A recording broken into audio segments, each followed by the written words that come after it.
እንደ ሀገር ኢትዮጵያ ውስጥ ለረጅም ዘመናት ካሉብን ማነቆዎች፣ ካሉብን ችግሮች፣ ካሉብን ድካሞች አንዱ በምንሰጣቸው ሰርቪሶች የተገልጋይን እርካታ ማሳደግ ላይ መንግስትም የግል ኩባንያም እያንዳንዱ ዜጋም የባህል ለውጥ ትራንስፎርሜሽን የሚያስፈልገው ኤሪያ ነው።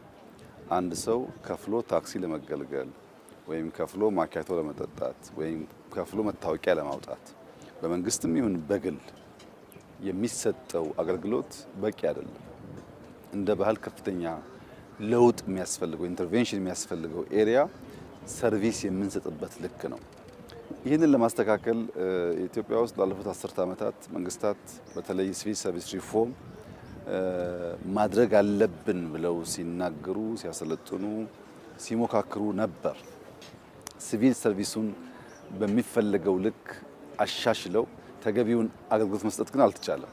ያ የሆነበት ዋናው ምክንያት ለረጅም ጊዜ የቆየውን ተቋማዊ ባህል፣ ግለሰባዊ ባህል ቀይሮ እጅ መንሻን ቀንሶ ወይም አስቀርቶ ተገልጋይን አክብሮ ስቆ ሰርቪስ መስጠት ቀላል የሚባል ለውጥ የሚጠይቅ አይደለም።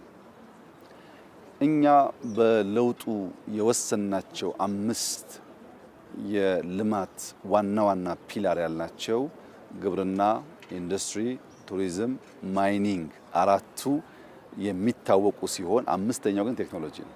ቴክኖሎጂ የማይኒንግን ፕሮዳክቲቪቲ ለማሳደግ፣ የግብርናን ፕሮዳክቲቪቲ ለማሳደግ፣ የኢንዱስትሪን ፕሮዳክቲቪቲ ለማሳደግ እንዲሁም ቱሪዝም ላይ ያለውን ኮኔክቲቪቲ፣ ሰርቪስ፣ ቨርቹዋል አክሰስ ለማሳደግ ሁሉን የልማት ሴክተሮች የሚያሳልጥልን አንዱ ዋናው ፒላር ቴክኖሎጂ ነው ብለን ነበር።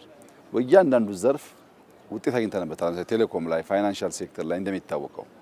ወደ ሰርቪስ ሲመጣ ግን በጣም በቅርብ ጊዜ ነው ኢትዮጵያ ውስጥ በአንድ ሴንተር ብዙ ሰርቪሶች መስጠት የጀመርነው። ቢበዛ አመት ገደማ ይመስለኛል ከጀመርን ስራውን። በዚህ አመት ጊዜ ውስጥ በአንድ ሴንተር የጀመርነው ዛሬ 45 ገደማ ሴንተር ደርሰናል። በዚህ አመት መጨረሻ እስከ መስከረም ከ100 በላይ ሴንተሮች ይጠናቀቃሉ።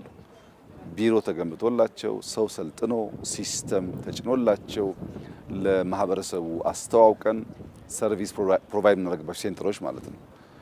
ባለፈው አመት ከ1 ሚሊዮን ሰው በላይ ሰርቪስ ተገልግሏል። 3000 ገደማ ሰርቪሶች መታወቂያ፣ የልደት ሰርቲፊኬት፣ ንግድ ፍቃድ፣ ፓስፖርት እንደሚባለው አይነት እያንዳንዱ ተቆጥሮ 3000 ገደማ ሰርቪሶች ቨርቹዋሊ ወይም ከአንድ ሴንተር ይሰጣሉ። ያ ግን እንደ ኢትዮጵያ ያለ ትልቅ ሀገር በቂ አይደለም። 100 ሴንተር በተለይ እንደዚህ ያለው የሞባይል ያንን ሰርቪስ ሙሉ በሙሉ የሚሰጥ ግን የሞባይል ሰርቪስ ሲኖር ችግር ያለበት ከባቢ ላይ ሰው ከይመጣ ወደ ሰው ቀርበን ደግሞ ሰርቪሱን ፕሮቫይድ እናደርጋለን። ቨርቹዋሊ ለምሳሌ ኮልፌ በጣም መታወቂያ ኢሹ ካለ ወይም ፓስፖርት ኢሹ ካለ ብዙ ሰው ከኮልፌ ወደ ሴንተሩ ከሚሄድ እኛ ወደ ሴንተሩ ሄደን ቀድመን ችግሮቻቸውን ለይተን አውቀን ሄደን በአንድ ቀን በሁለት ቀን የተወዘፈ ነገር መፍታት እንችላለን። ሞባይል የመሶብ ሰርቪስ ይሄ ያስጀመርነው ነው እንጂ በጣም ብዙ መኪናዎች እያዘጋጀን ያለ ነው። አዲስ አበባ ላይም ከአዲስ አበባ ውጭም በስፋት የምንሰራበት አሰራር ይሆናል። ነገር ግን አሰራሩን ትንሽ የተሻለ የሚያደርገው የምንጠቀመው ኤሌክትሪክ ካር ነው ወይም ጋዝ የሚጠቀም ካር ነው። ኤሌክትሪክም ጋዝም ሎካሊ ስለምናመርት እንደዚህ አሁን እንደምናየው አይነት የፊውል ችግር በሚያጋጥም መንገድ አንጠቀምም። በአብዛኛው ግን ኤሌክትሪክ ካር ነው። ኤሌክትሪክ ካር በመሆኑ ክሊን ኤነርጂ ይጠቀማል፣ ኢንተርኔት ዳታ ይጠቀማል። ውስጡ በቂ ሰርቪስ መስጠት የሚያስችል ኢንፍራስትራክቸር አለው፣ ሲስተም አለው። ሰው እየለመደ ሲሄድ ዩኒቨርሲቲዎች ጋር ሄደን፣ ሃይ ስኩሎች ጋር ሄደን፣ ገበያ ሰፈር ሄደን፣ ሰዎች ሰብሰብ ያሉት አካባቢ ሄደን ሌላ ጉዳያቸውን እየፈጸሙ እግረ መንገድ መታወቂያ ያወጣሉ። ሞል ሄደው እየገዙ እዛው ፓስፖርት ያድሳሉ። ሞል ሄደው እየገዙ እዛው ንግድ ፍቃዳቸውን ያድሳሉ ማለት ላይፋቸውን ያቀልላቸዋል።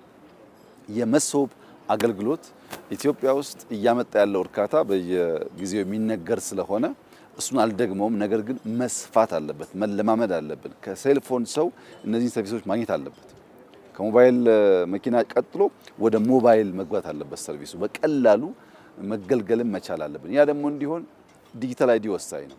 የምናገለግለውን ሰውዬ ካላወቅን ለማን ሰርቪስ እንደሚሰጥ ካላወቅን ጥፋትን ሊያስከትል ይችላል። ሰውየውን ካወቅነው ግን የሚፈልገውን ነገር ለማቅረብ ብድር ለመስጠት የፋይናንሻል ሰርቪስ ለመስጠት ንግድ እንዲሳለጥ ለማድረግ የሚያስፈልጉ የዕለት ፍላጎቶች ለማሟላት በከፍተኛ ደረጃ የሚያግዝ ነገር ነውና ይህ ትልቅ አድቫንስመንት ነው። በአፍሪካ ፈርቀዳጅ የሚባል የመንግስት ኢንተርቬንሽን ስራ ነው።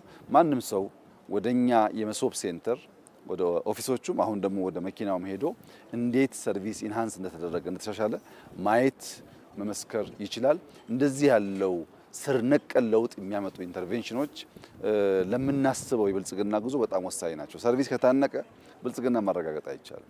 ሰርቪሱ ሲፍታታ ሰው ከቤቱ ቢሮ የሚሄድበት ሰዓት 1 ሰዓት ሲሆንና 30 ደቂቃ ሲሆን አንድ አይደለም። እኛ በትራፊክ ማኔጅመንት መንገድ አስፋፍተን ከእያንዳንዱ ዜጋ 10 ደቂቃ በቀን ብናተርፍለት 10 ደቂቃ ስጦታ ሰጠነው ማለት ነው። ሰውየው በህይወቱ ላይ የሚባክን 10 ደቂቃ ሰጠነው ማለት ነው። በገንዘብ ቢለካ ብዙ ሊሆን ይችላል። ያችን 10 ደቂቃ ተጠቅሞ መነገድ፣ ማትረፍ፣ ማረፍ የፈለገውን ነገር ማድረግ ይችላል። ሲደመር ደግሞ ብዙ ቀናት ይሆናሉ። በዚህ አግባብ የሰውን ሰርቪስ የሚያገኝበትን ጊዜ ማሳጠር፣ ሰርቪሱን አውቆ በቀላል መንገድ እንዲያገኝ ማድረግ፣ ንግድ እንዲያሳልጥ ማድረግ እንደ ሀገር ከፍተኛ ጠቀሜታ ያለው ጉዳይ ነው።